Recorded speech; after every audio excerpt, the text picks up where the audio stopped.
615 Sports Live.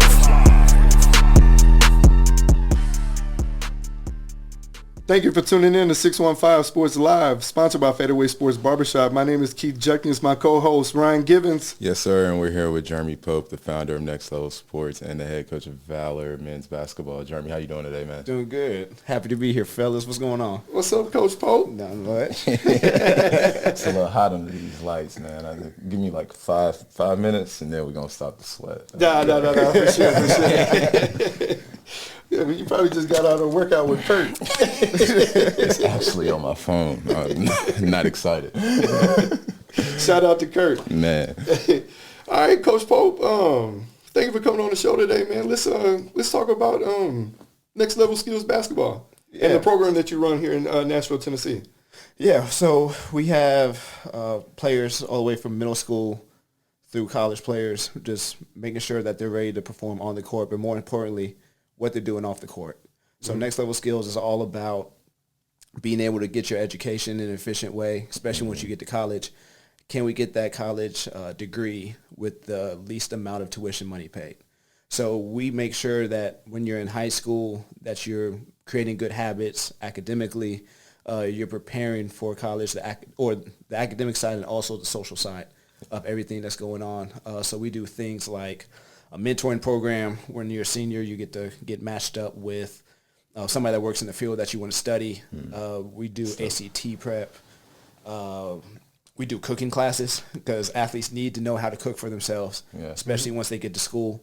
So we just do a lot of things just to make sure, like off the court and off the field, because we work with more than basketball players, that they are prepared just to succeed when they move out of their house.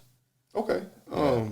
What was the purpose of you starting this whole mentoring program? Yeah, so and also training as well. Yeah, I was gonna say, just because like I see a lot of trainers just take on training and just train, and then like the first thing I saw on yours was like, nah, more than training, it's financial literacy. I did see a whole group of kids in a cooking class, so I was like, oh, that's interesting. Like, what made you add though? Yeah, out of everything like cooking. Yeah, so when I was working a job and I left my job and I didn't have a plan afterwards, and I was going to just drive Uber, and I remember, that's tough. Yeah, in Nashville. In Nashville. Okay. Well, I mean, yeah. And the crazy part is I just graduated with my master's degree. I'm right here with you. So I called my mom a few weeks after I quit my job, and she just called, and she was just talking to me, and she's like, "How's work going?" I was like, "I actually quit." She's like, "What are you going to do?" I was like, "I don't know." She's like, "What are you going to do?" I'm like, "I don't know, Mom." She just kept asking, "What are you going to do?" I'm like, "Mom, I don't know. Like, stop asking me." And one thing that she said was, whatever you do, find something that bothers you and fix it. And I'm like, what does that even mean? And she was like, you'll know when you know. Yeah. So a few weeks later, I'm in my kitchen doing dishes, and my phone goes off. And so I take out my phone, I'm looking at it, and it was a story. A few Notre Dame football players had got arrested for having drugs and guns in their trunk in South Bend, Indiana. All places South Bend. Mm-hmm. And I'm reading it, and I'm like just talking to myself, like, idiots, how ungrateful can you be?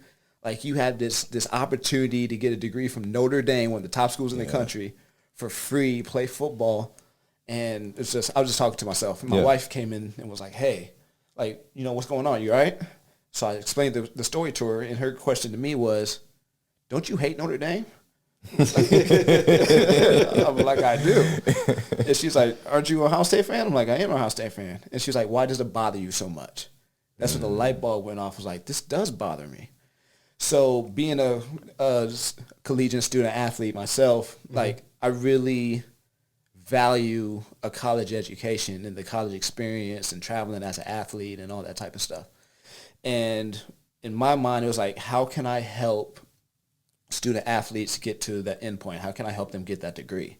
And it's like all these different things that people did for me through my high school and through my college career, like, people just did it just to help out, right? Right. But then moving down to Nashville and talking to some of the kids and athletic directors and stuff, I'm like, nobody's doing this stuff down here. Right, you didn't have that same type of help. Yeah. Facts. So I'm like, okay, I'm gonna try to do what I can with that, but it's like, okay, I have all these ideas, I can do it, but how do I get these kids through the door?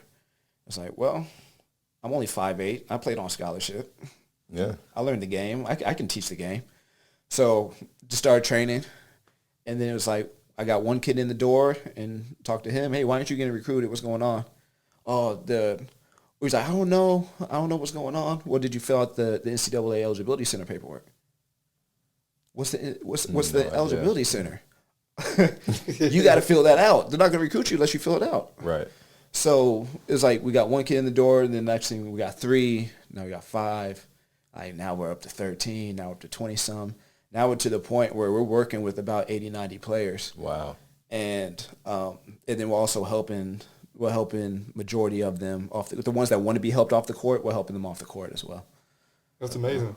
Super dope. So talk about some of the mentoring programs that you do. Like I know you said something about, like obviously you pair up, student athletes with professionals in certain fields.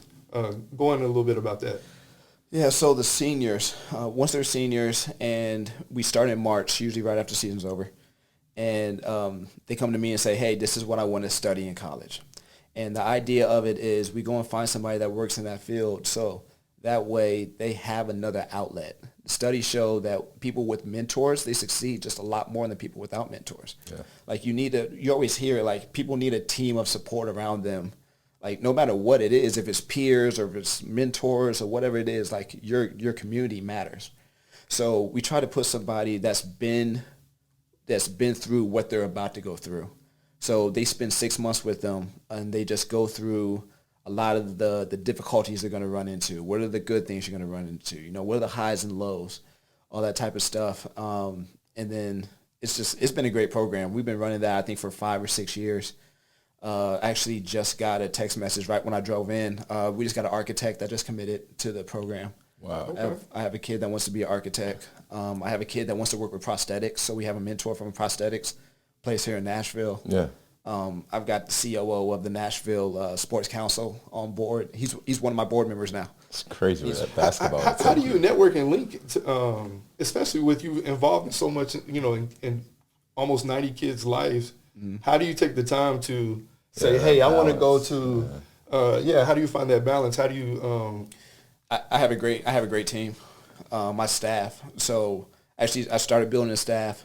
So John Jackson was also my assistant at Valor. Okay. He's also my assistant director for Next Level for the basketball program and the academy, which is the off the court stuff. So he's involved with that. Eric Adams, he just graduated from Welch College last year. So he's fresh out of college. He just jumped on my staff as well. He's been absolutely incredible. Hype, eager. Yeah, exactly. You get the 22, 23-year-old energy. He's ready to go. And then I have Sierra Stedman. She plays at Union. She's a junior in college. In Jackson. Yeah. Okay. So I have a great staff that helps me stay current with the players and helps train and all that good stuff. So it's tough. Yeah. What time do you start in the morning as far as the training, the day? What time does the day get started? I don't even well, my day just in general, I get up at 5 a.m. every morning. Okay. Just because I got young kids, but I'm with my kids during the day, and then I get to the gym usually around 5 o'clock. And then just go from there. But it's not a bad little schedule. I was expecting to hear I'm 5 90 kids. Yeah, 90 kids. I'm as soon as one leave walking out the gym, here come another one. Well, we do a lot of group sessions. Yeah. So we can, and it's a lot of days during the week. So we'll bring in probably most per day. We'll bring in 16, 17 per day. Yeah. And it's okay, and then we got a new shift of kids coming in the next day. Then the next day, it's kind of on a rotation. That's dope. Talk about how hard that was to actually get off the ground, especially not being from Nashville. Yeah. That was tough. Yeah. It was tough. So one of my prior jobs, I got connected with a lot of athletic directors and coaches, just kind of managing all of them during the summer because it was adult sports leagues. Yeah. So they all just want to make some money during the summer, school's out. So I got to meet a lot of them. One of them, shout out Jeff Davis, he was the AD over at Brick Church and coached over at Lead Academy. Okay. He's from Cincinnati, so we have that Ohio connection. And I just called him one day. I was like, hey, I got this idea. What do you think about it? He was like, man, I'm going to send you one kid. So he sent me the kid. He was like, look, you do good with this one kid. I bet you start telling his friends. So it's like just the 1 kid, 3 kids, and kind of just multiplies, right?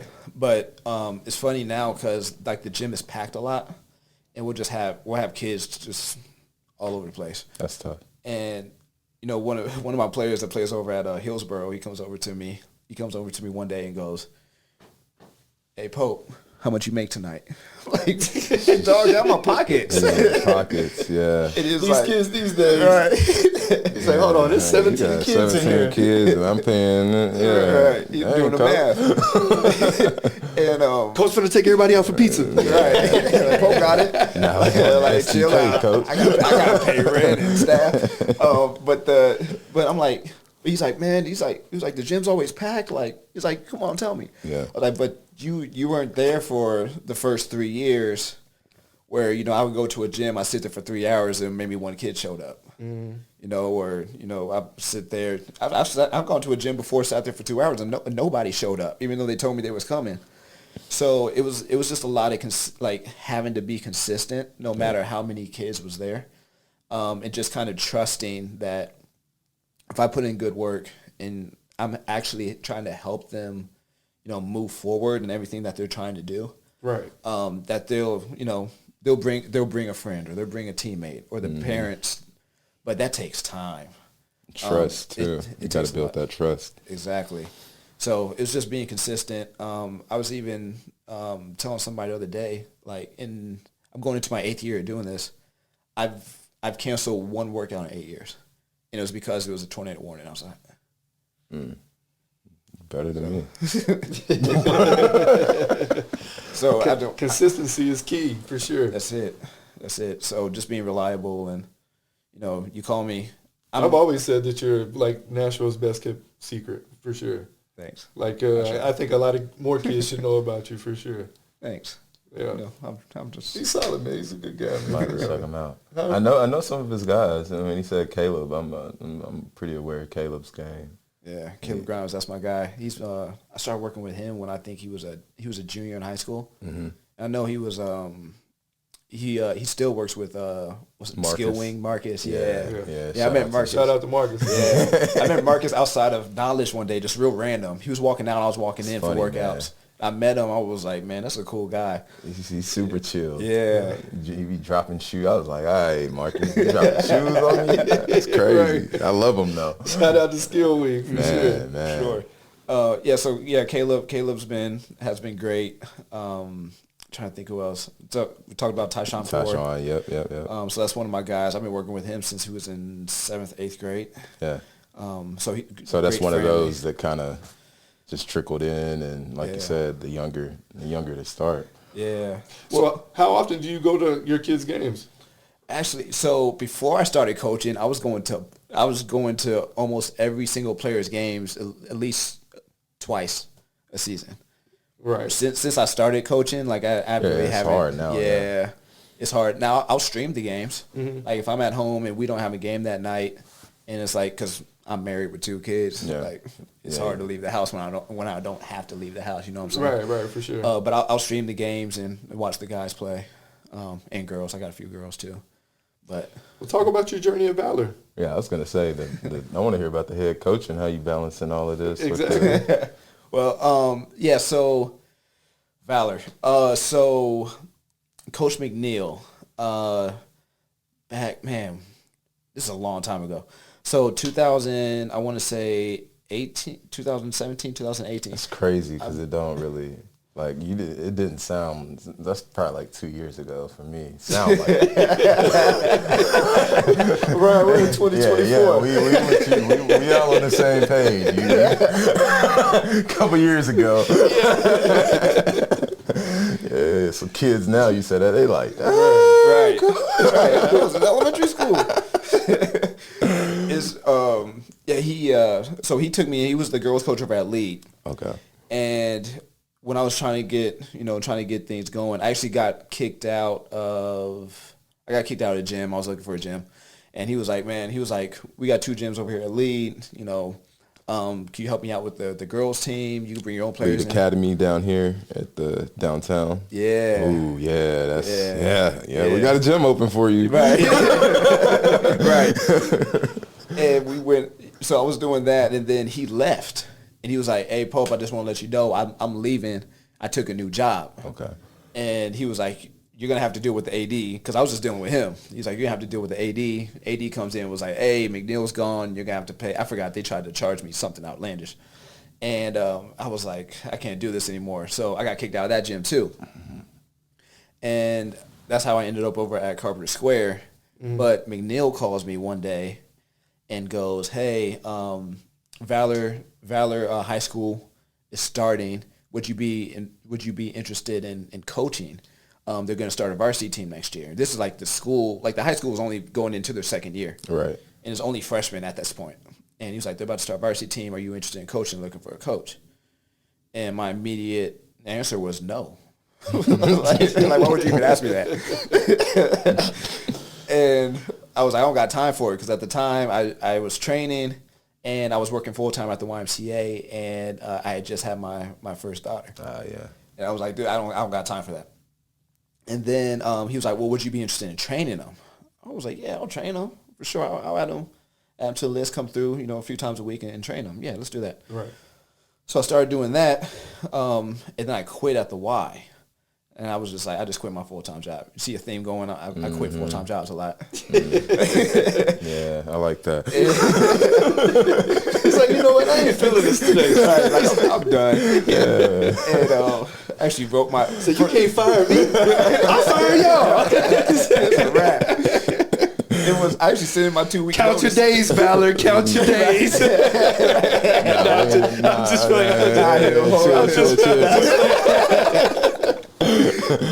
Oh, actually sent in my 2 week notice while I was clocked in on the job at the fields. Yeah, it was one of those where Like I'm they got done. the email and you were still sitting there. Yeah, my boss called me, the VP called me, everything. I was like, I'm done. It's over. But yeah, I was training the guys, and then McNeil found out I quit my job. He was like, "It sounds like you got time." Right. You're like, matter of fact, I do. Yeah. It was like, actually, because I usually don't even, when I wasn't coach, I didn't train during the winter, just because kind of my philosophy is, off season is a time to be selfish. Like, you selfish during the off season. During the season, it's about the team. So I wasn't even training players during the basketball season. That's why I was going to so many games. Yeah. And so so I was like, I don't even train during the winter. I actually need something to do during the winter. I was actually planning on substitute teaching. And thank God I didn't, because I wasn't gonna handle that well. Yeah. And You thought you quitted them other jobs, right, get into a classroom for 2 seconds, like I'm out. Yeah. And you're like, what do we do? I don't give a fuck. right, I'm out. Like, what happened to Mr. Pope? Mr. Pope left 15 minutes ago. Like, I'm done. And but yeah, so I applied, and that's when Hill came in. So Hill had just got hired by Valor, and he came in while I was actually training the guys, training the Valor basketball team, or you can't call them a team during the off season, but yeah. So I was training them. So he saw me training, and then so I met him at that point. So I guess I met him before any other applicants, and then I actually went to a coach's seminar, and I just randomly saw him there too. So I think it just got playing in his head, like, hey, this guy he wants to be a coach. He's learning. He's out here just doing things or whatever. So he just see me around, and then went through the interview process, and Hill hired me. Yeah. So I actually had no coaching experience, like, whatsoever. Like, all I had was training experience. Dang. So Hill went out on a limb. Shout out to Hill. Yeah, that's my guy. Hill. I mess with Coach Hill. Yeah, Cam dope, man. He sure is. That's my guy. So yeah, he hired me. So I've been there 5 years. So I'm going into my 6th year. Has it always looked like that? Like the gym? facilities? Yeah. I don't know why I didn't even know it was like it's. Yeah. I like we got a nice little weight room, everything. Yeah, it's great facilities. We have a lot of resources for the guys and for the girls athletes as well. So yeah, I just got to write a cheat code on how to get in. You gotta lower the standards. We gotta get you some kids, dog. Man, it's tough, man. It's tough. Valor's one of the top academic schools in the state. Yeah. So like, even if you do get in, like you still gotta rigorous. Yeah. It's like I tell my players all the time. I said, if I went to high school here, I'd still be in high school. Yeah. Like like it's tough. Like just seeing the things they're doing, like college level work. And I think I have 4 seniors this year. 2 of them, at least 2 of them had 30s, at least a 30 on the ACT. Shout out to them. Yeah. That's crazy. Yeah. There's some smart kids, like super smart kids. But you got to be able to survive to be able to hoop. You know what I'm saying? Yeah. But it's been great. I have great kids. Now on the basketball, like you look at our record, it's a struggle. It is what it is. But I mean, the big thing again, like of course, we want to win games. We want to be competitive. Of course, we want to do that. But the bigger goal is making sure they're good after high school and giving them that guidance and that preparation and all that type of stuff. So. You do a good job, man. Shout out to one of your kids, man. I love Cooper, man. Johnson? Yeah, man, I love Cooper. Where's he going? Because I know he was saying that he wanted to go to an Ivy school. I know he was saying he wanted to go to Yale or. Yeah, he's at George Washington. Okay. On a full scholarship. Yeah, them kids. Shout out to him, man. He's a good kid. Valor had me, like one of the teachers, my boy had me do something like a 30-minute come in and like about cameras and stuff like that, about the kids. And like they weren't paying me like no mind, bro. Until like I was like, yeah, my client Brandon Miller. Oh, you know Brandon? I was like, oh wow, that's all I gotta say. Should have said that on that song. They was like, bro, what you been holding the sauce for like 20 minutes? I was like, they cool though, but yeah, you gotta tap in with these kids. You gotta. Yeah, for real. You got to say something to pique their interest real quick. Like, huh? Yeah, that attention span is not lengthy at all. Not at all. Well, good thing you ain't coaching Metro. Yeah. So I'm sitting at the district meeting with all the other coaches in our district, and they're telling stories about like just some of their players, and I'm just like, yeah, I thought my kids like I thought they were goofy, like couldn't take nothing seriously. Oh, they on a whole different level. I can only imagine. Bruh. Kids these days, man. Yeah, I went to my first 7-on-7 tournament this past weekend. Ooh, how was that? You're going to have to pay me a lot. To go back.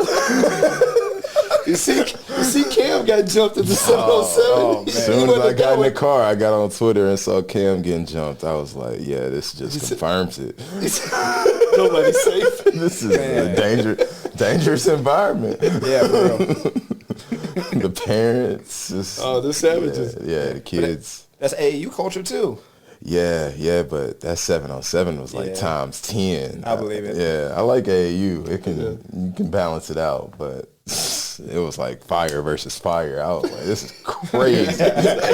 Where was it? I was at Lake Point, kind of close to Atlanta, and Cam Newton's tournament was like in Atlanta or Tallahassee. I don't know. It was somewhere close. Yeah.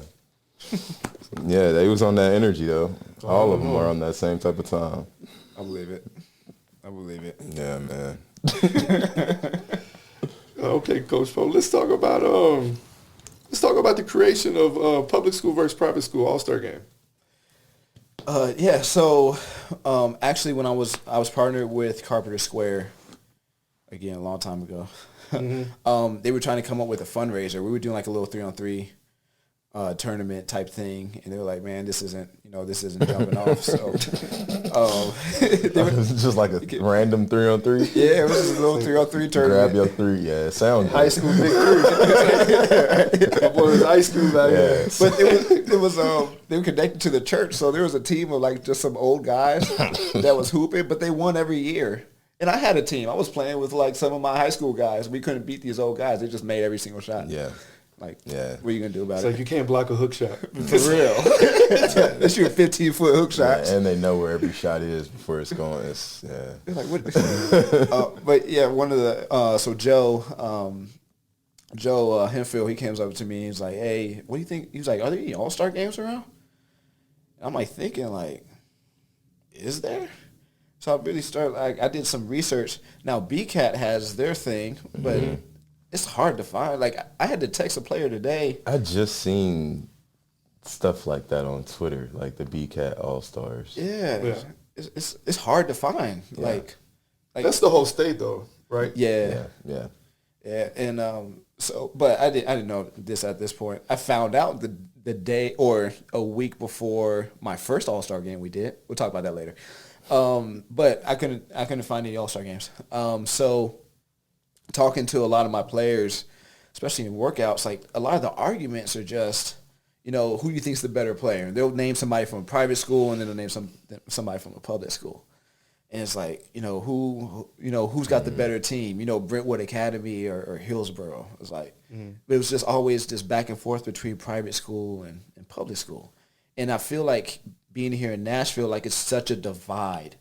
Like it's just a huge difference between private school and public school games. It's just, they're playing two different games, especially with the recruiting and all that type of stuff and the development. And it's like, okay, private school might have, they have the players where they can get the development and like the consistency and all that type of stuff and the skill work and all that.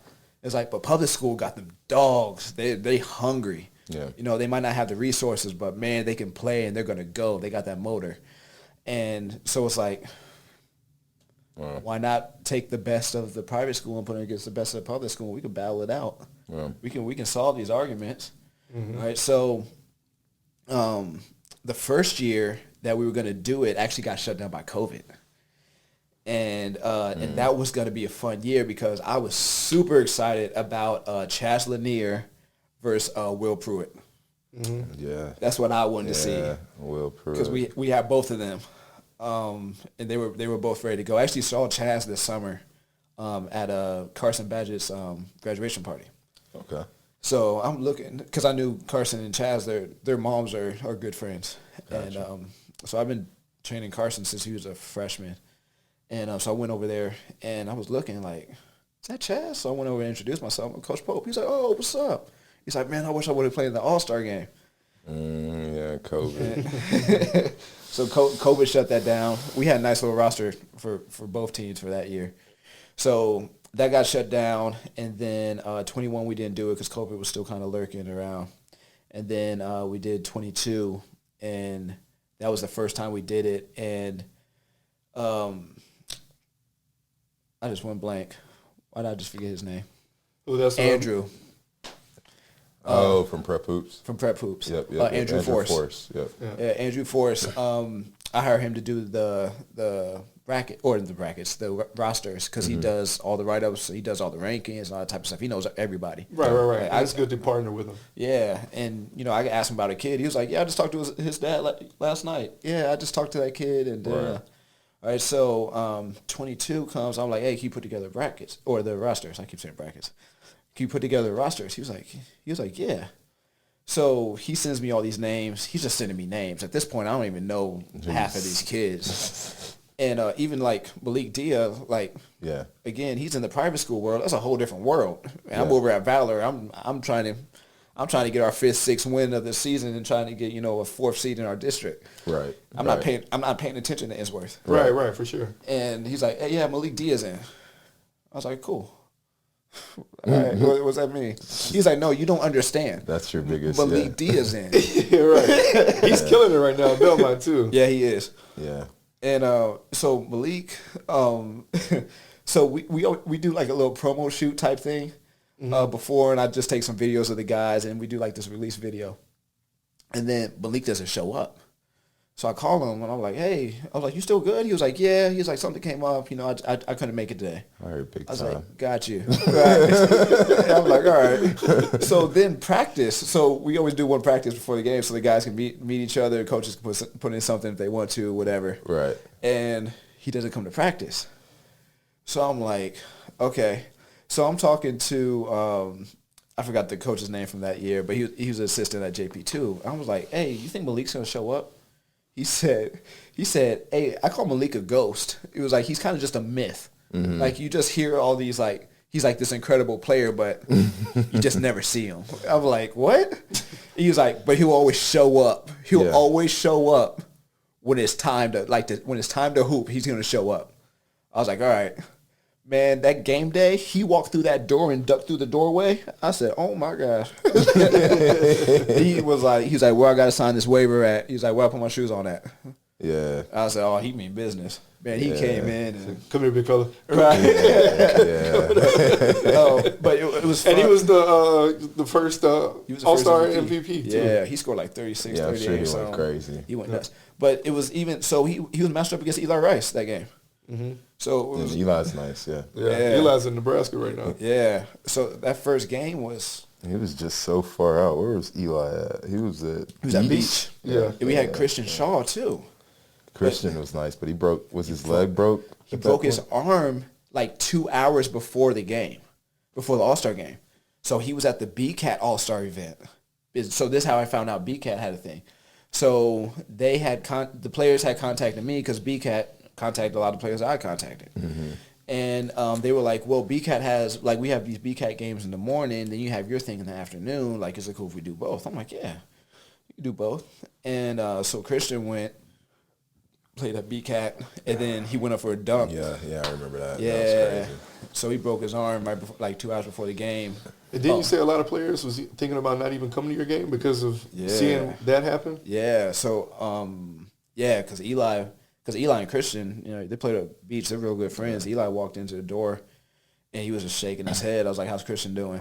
And he was like, "Man," he was like, to be honest, he was like, "I was thinking about not coming, man." And I was like, well, I'm happy you did. Yeah. But it was just like, but a lot of the guys, like everybody had heard about it, and a lot of guys were there too. Yeah. So they were kind of spooked about it. So that was kind of like the underlying thing that a lot of people didn't know, that because a lot of people came to the game and they wanted to see all these top, these top players, right? But that first year, like a lot of people, they didn't play defense like at all. It looked like the NBA All-Star game. Yeah, it's just out there. They was just out there pulling shots and getting easy dunks and all that type of stuff.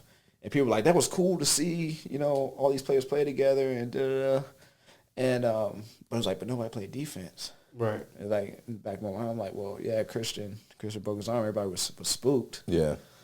So, but that was the first year. And then last year, I think last year was a lot better. We didn't have like the highest profile players. We have really good players, but they weren't Nebraska and Vanderbilt / Belmont. You know what I'm saying? But it was really competitive. A lot of D2 guys, a lot of JUCO guys that are really playing really well right now in college. Came down to the last shot, but those guys played. Yeah, they played. I mean, they were playing like it was a sub-state game. Like they was trying to get to the big show. So who won last year? Public school. So private, public, and then this is the third year. It's the third year. Who do you think is going to win it this year? Oh, I don't like answering that question since I'm especially with us not even on the rosters yet. And we are getting a special surprise tonight. We are getting the rosters announced on the podcast. Yeah. This is gonna be it. So when you see the rosters, you're gonna want to lean to private school. But again, that public school, like even last year, you wanted to lean towards the private school. But that public school team they always come out with a chip on their shoulder. Yeah. Because everybody always goes the private schools are better. Right. The public wants to come out and prove everybody wrong. So it's hard. So like private school team is a lot bigger. They have the size, they have a lot of strength. But public school, you look, they're smaller, but they are fast. Yeah. And they have shooters. They have high IQ guys. So it should be fun to watch the contrast between styles. Yeah. Let me ask you this: like, say you have a player like, let's just go back a few years, like an instance for like Brandon Miller. Say he's a sophomore. Yeah. And you have this game. Yeah. You don't bend the rules a little bit and say, hey, we want Brandon in this game to be possibly a 2 to 3 year all-star starter for the private. Or get him while you can type of deal, because instead of waiting for him to be a senior or like a Jalen Jones, have him in the public game from a certain amount. If you reach a certain criteria, or is it just seniors only? I'm just doing seniors only. I don't want to open up that bag of who's elite and who's super elite. You know what I'm saying? Yeah, that'd be a little bragging rights. Like, no, I was a 3-time All-Star starter at the public private school game. I feel where you're coming from. Yeah, because even we were talking about Jalen. Yeah, he would have started as a freshman. Yeah.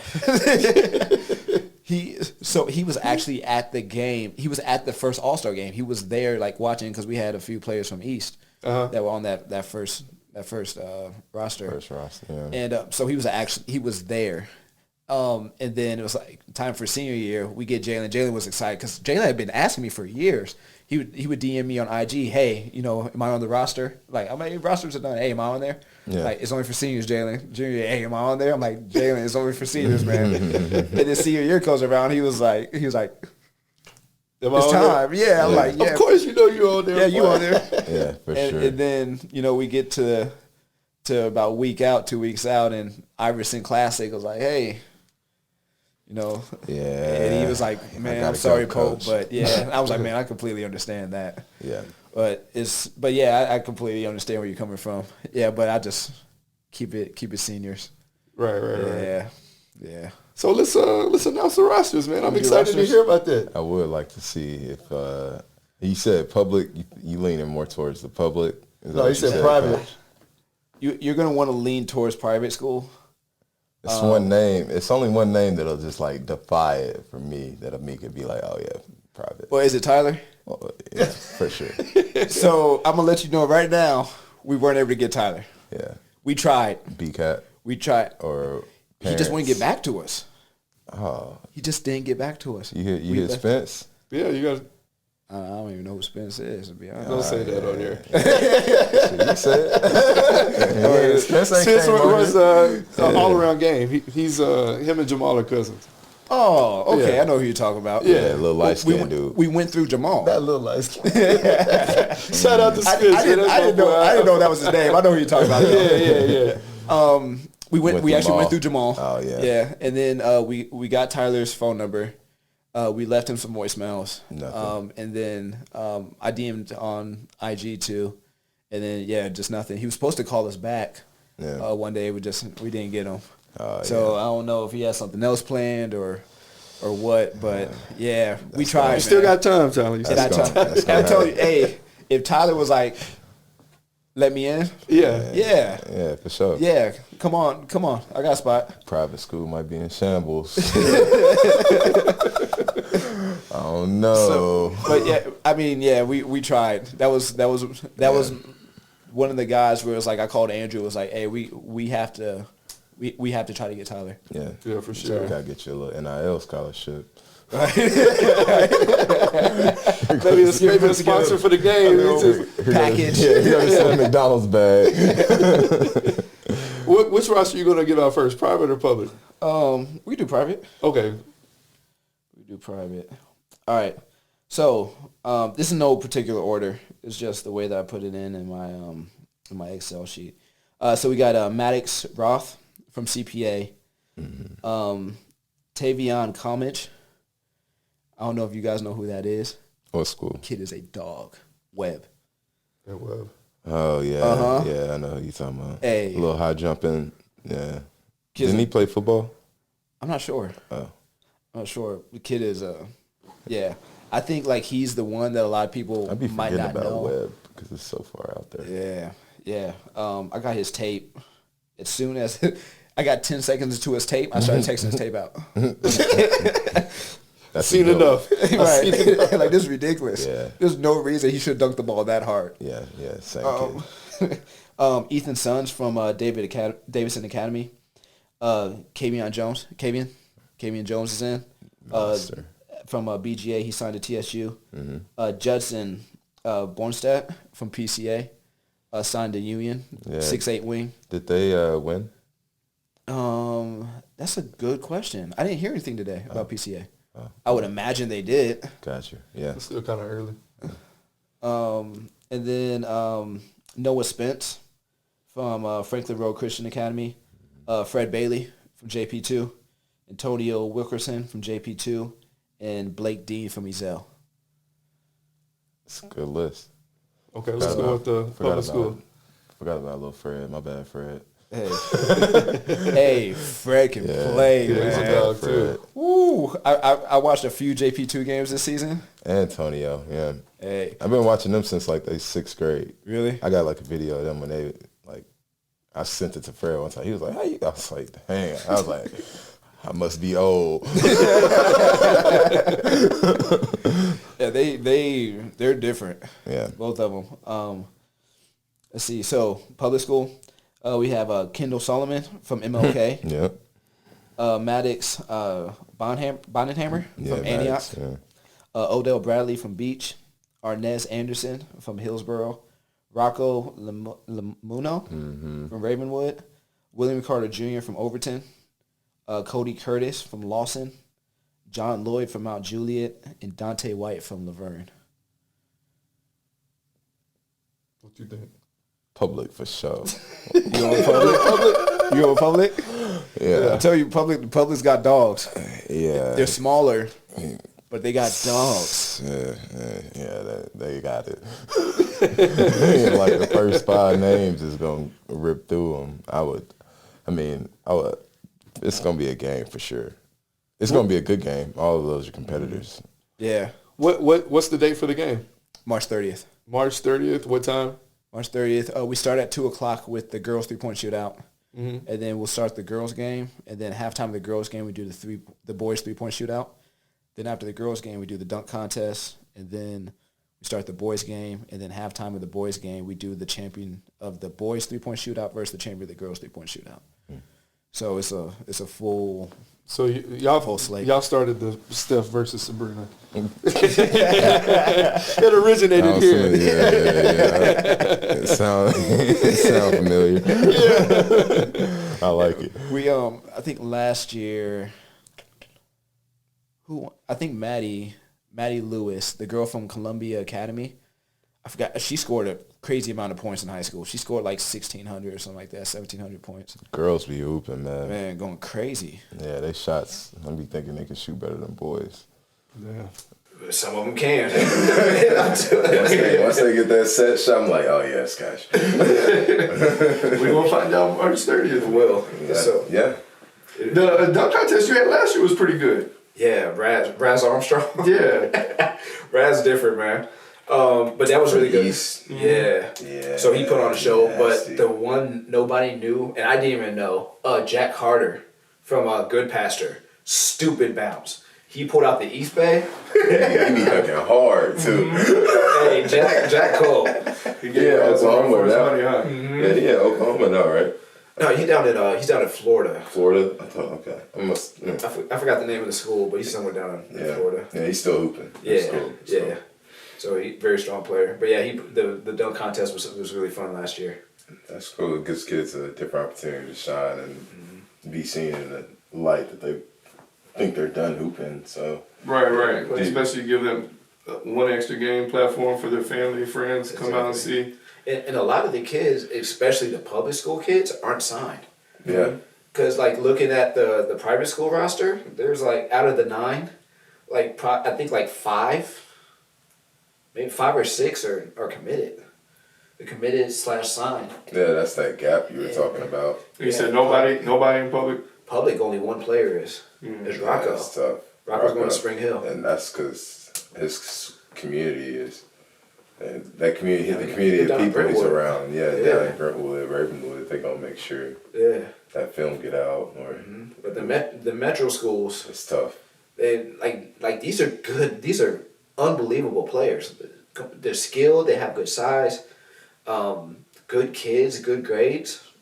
They have metro schools, but it's not all the way there. Other than obviously this All-Star game, how do you think they can get more exposure? So at this point, as seniors, I think the biggest thing is going to elite camps. Yeah. Elite camps are the best option you do. I had a dad contact me a few weeks ago, and he was like, "Hey, do you know any AAU programs that are taking seniors?"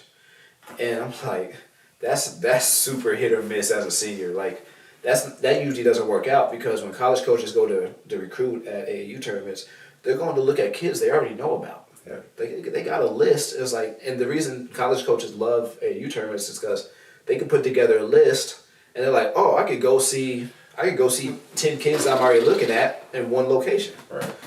So, but it's like, majority of the time, they're not gonna go watch a game and be like, oh, who's that kid?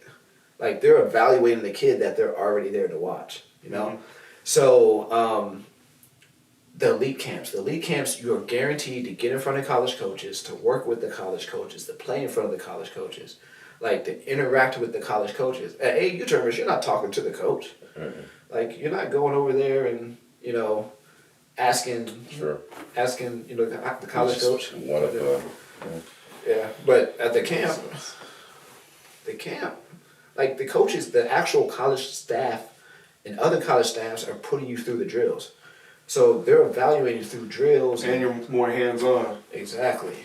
Yeah. So the elite camps is where it's at. So I know I've had kids that I train, I've sent them to elite camps, they came back with offers. So. Yeah, I like the elite camp. It's elite camps versus AAU. I mean, it's because you go to elite camp, you're putting yourself in the same space that you're trying to get to on the AAU side. Exactly. You're on a college campus Yeah. with the coaches. Like, this is where you want to be. Put yourself there. Yeah. Not at AAU where you're playing 84-foot one-on-one. Right. You know what I'm That's saying? exactly what it is. So, I mean, that's a tough thing. I mean, if you're really doing what you're supposed to be doing, which is really hard to do here in Nashville, especially at metro schools, like college coaches should be looking at you. You know, if you're a Division I player, college coaches are looking at you freshman, sophomore year. Okay. All right, but in all reality, that's not majority of players. Like, majority of the players are going to be looking at the Division II, Division III, NAIA, JUCOs. They're looking at you your junior, senior year. But usually they're going to make contact that junior year. Like, you're at least going to get a text message or a letter or, or a phone call or something, right? Just to say, hey, we're keeping an eye on you. Can you send me your AU schedule? Or, hey, I heard about you. I know you're playing in your regional tournament right now. Yeah. I'll be at the game on Thursday. Good luck. They'll say something, right? Just say there's some interest. But a lot of the times here, like it's crazy. It's on the tail end of your senior year. Like, man, I'm trying to get some looks. I'm trying to get an offer. And it's like, man. I've been seeing these NAIA offers pop off. Yeah, it's that time for that. Yeah, Well, ain't it just that much tougher now that the transfer portal is wide open? It is. So it's just like. It is. I just got off. Sink or swim. Yeah, really. I just got off the phone with a college coach yesterday. And I was like, how many spots you got? And he was like, I got 7. I said, oh, you got 7? Okay. Yeah. And I said, but are you going after transfers? He said, only transfers. So he's not even looking at freshmen. Yeah. Like, why would I take an 18-year-old that needs to adjust when I could take a 21-year-old that's already that's ready to go? Yeah, they got to hit the bar with me. Yeah. Because I could get fired. So, they won't start Real winning. fast. Yeah, they ain't waiting on you to develop. Right. I need you to come in now and start winning. Mm-hmm.